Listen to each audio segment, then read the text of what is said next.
दिन हज़रात, हमारा सेगमेंट है फरंगे आसफिया और गालिब का शेर सबसे पहले बराए मुरम्मत।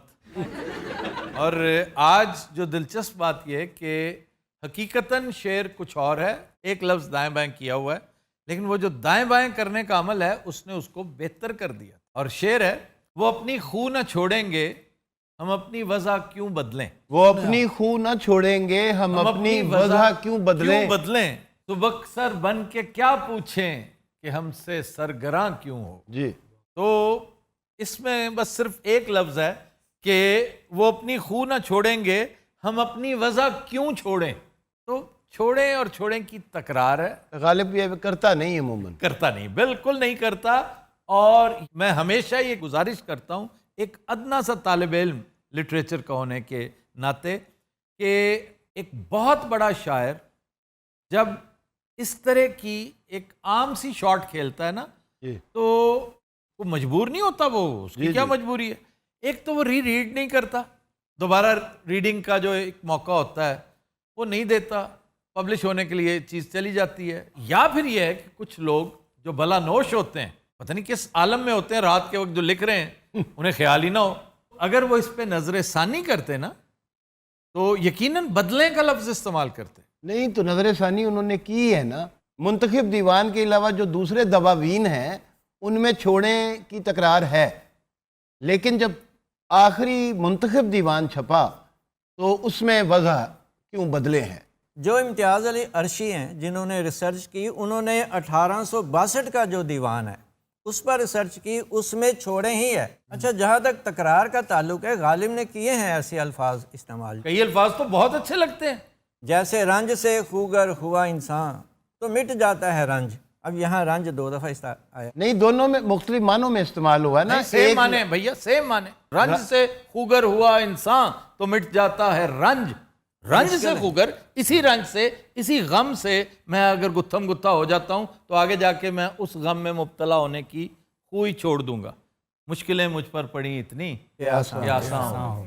बड़ी मुश्किल उन्होंने वो शेर सीधा कीता सी, हम अपना खुर ना छोड़ेंगे। खुर पता क्या होता है? आप पैर ना छोड़ेंगे, हम अपना खुर ना छोड़ेंगे। यार कमाल है वैसे, नहीं कहते ना पैरों की मिट्टी नहीं चढ़नी, हम अपना खुर ना छोड़ेंगे। बब्बू की हर मैडनेस के पीछे एक मेथड जरूर होता है। अच्छा जी, साबित ये हुआ कि बदलें इज अ बेटर चेंज। आज का पहला लफ्ज, शुक्र है मेरे अमाल का। आज फिर हम रिश्तों नातों का तस्करा करेंगे। बाप, बाप फारसी से आया है। सर नहीं, मेरा बाप जलंधरों आया। मैं बाप लफ्ज की बात कर रहा हूं। अच्छा, फारसी में कहते हैं बाब, बाप दरवाजा, दरवाजा, चैप्टर, सदे बाब, सद्दे बाब, दरवाजा बंद करना। तो बाब जब आया इंडिया में, जो इंडिया कोई भी आंदा ना एडा भैड़ा हाल हुंदा है ना। नहीं, यहाँ पे एक और कदीम जबान थी संस्कृत, उसमें लफ्ज पिता था। पिता और बाब को जब यकजा किया गया तो वह चंगियाड़े निकले ने भाजी। तो उस चंगियाड़े निकलने की कैफियत में फिर नतीजा सामने बाब को बाप कर दिया कि फारसी का बे अलिफ रखा और एंड वाला बे पे में कन्वर्ट कर दिया, तो बाप बन गया। बाप लफ्ज जब पंजाब में दाखिल हुआ तो बापू, बापू हो गया। और पंजाब के कुछ इलाकों में ये लिसानी रिवायत रही है कि आखिरी उसका हिस्सा इस्तेमाल होता था, जैसे बापू का सिर्फ पू रखा गया। बहुत से इलाकों में आज भी पू कहते हैं। किधर है तुम्हारा पू? पू से हुआ प्यो। सर ये अब्बू कहाँ से आया है? अब्बू भी बाप से अब्बा, अब्बा से अब्बू, वाह, अबाओ इजदाद। और अब्बा अरबी से आया, और जब अरबी से अब्बा आता है तौबा का मकाम। फारसी में फिर बाप को क्या कहते हैं? बाब, पिदर, पिदर भी कहते हैं। पिदर से फादर, मादर भी है। मादर से मदर। मदर, आप देखिए, दुख्तुर, बेटी, डॉटर, डॉटर। ओके।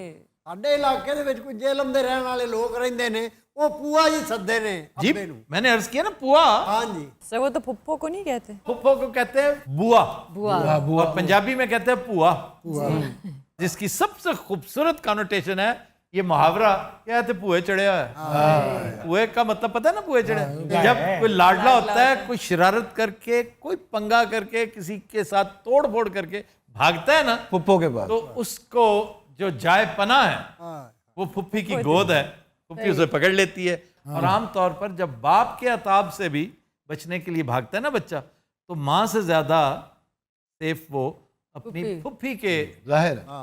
तो ये इसलिए कहते हैं पुए चढ़े है ਅਸੀਂ ਤੇ ਜਦੋਂ ਬਾਪ ਦੇ ਅਜ਼ਾਬ ਤੋਂ ਦੌੜਦੇ ਸੀ ਨਾ ਕਰਾਚੀ ਦੌੜ ਗਏ ਕਦੀ ਔਰ ਇੱਥੋਂ ਹੀ ਮੁਹਾਵਰਾ ਨਿਕਲਿਆ ਕਿ ਕਰਾਚੀ ਤੇਰੀ ਫੁੱਫੀ ਵੀ ਆਈ ਔਰ ਅਸੀਂ ਤੇ ਆਪਣੇ ਦਾਦਾ ਜੀ ਨੂੰ ਭੂਆ ਕਹਿੰਦੇ ਸਨ वो फुफ्फी होती है ਤੁਸੀਂ ਫਿਰ ਇਹਦਾ ਦਾਦਾ ਨਹੀਂ ਵੇਖਿਆ मेरा जनाब बेटा बेटा बेटा संस्कृत से ये था पुत्र पुत्र पुत्र सराइकी में कहते हैं संस्कृत में पुत्र उत्तर पंजाब में हुआ है सही सही ये शद वाला सीन ना पहले पुत्र होता था ब्रह्मपुत्रा ਜੇ ਬਾਹੂਬਲੀ ਕਹਿੰਦੇ ਇਹ ਹਮਾਰਾ ਪੁੱਤਰ ਹੈ पुत्र नहीं है ये हमारा पुत्र तो पुत्र भी कहते पुत्री भी सपुत्री भी पुत्रा से पूत हुआ पूत पूत से पितवा पितवा से फिर हुआ बिटवा अच्छा जी सन लफ्ज सन क्या है बेटा ਸਨ ਵੀ ਬੇਟਾ ਹੀ ਹੈ हाँ तो कहाँ से आया ये सोनस से आया है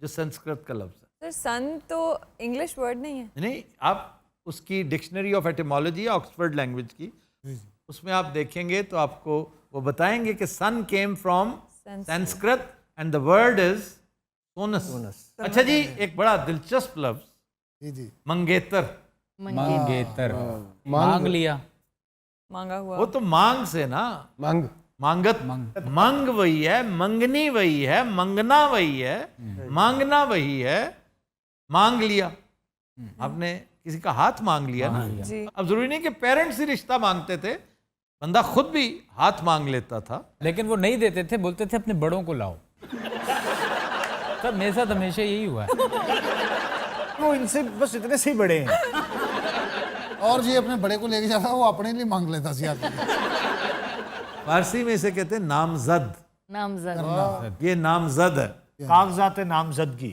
हाँ जी नामजद के ये नाम लिया जा चुका है इसका और अरबी में एक दिलचस्प वर्ड है इसके लिए खतीब मंगेतर नु जी जी मंगेतर को खतीब तो खतीब अरबी में उसको कहते हैं जो कह दे कि भाई मैं इसके लिए बोल रहा हूँ शी इज़ माइन सही और उस कल्चर में औरत भी कह दिया करती थी खुद पैगाम भी भेजती थी उसको भी खतीब ही कहेंगे खतीबा खतीबा खतीबा अब ये इंडिया में आपको नहीं मिलेगा ये सिलसिला क्योंकि यहाँ तो सोच भी नहीं सकती इंडियन औरत नहीं वो जाहिर है कल्चर कल्चर अपना अपना और उसको खतूबा भी कहा जाता फिर वो एक गाना भी ना खतूबा खतूबा खतूबा वो गाना इस तरह से निकला अरे मैं गाना वेख्या भाजी की खतूबा सी दामाद बड़ी दफा दाइम आबाद जी वो आप सुन चुके हैं भाजी को सांडू भी करो किस दिन सांडू अभी कर लेते हैं हाँ जी करें जरा बड़ा ही दिलचस्प वर्ड है वैसे तो हम जुल्फ है जी हम जुल्फ कहते हैं जुल्फ नज़दीकी को कहते हैं कि हम जुल्फ जो दो बहनों के शौहर होते हैं हम जुल्फ कहलाते हैं सांडू ये कितों निकले यार ये पंजाबी लफ्ज है संस्कृत है और इसका मंबा है साड़ू साड़ू नहीं ਇਹਦੇ ਸਾਂਡੂ ਨੇ ਇਹਨੂੰ ਸਾੜਤਾ ਸੀ ये बेसिकली असाड़ू है अलिफ इसका बीच में गुम भी जाता है ना साड़ू भी कहते हैं असाड़ू है अषाढ़ अषाढ़ का महीना है तो अषाढ़ में एक मेला लगा करता था जो बैसाखी का मेला बाद में डेवलप होते होते क्योंकि बैसाख का ये वही महीने है ना जो कटाई के फसलों जी, के जी।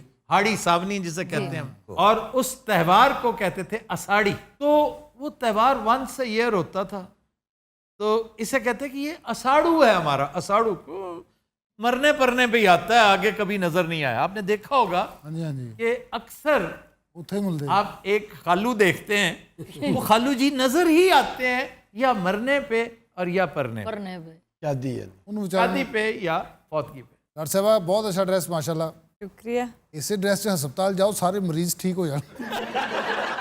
अच्छा जी, आज का शेर है जी मुनीर न्याजी का। कहते हैं कि मुद्दत के बाद आज उसे देखकर मुनीर, मुद्दत के बाद आज उसे देखकर मुनीर, एक बार दिल तो धड़का मगर फिर संभल गया।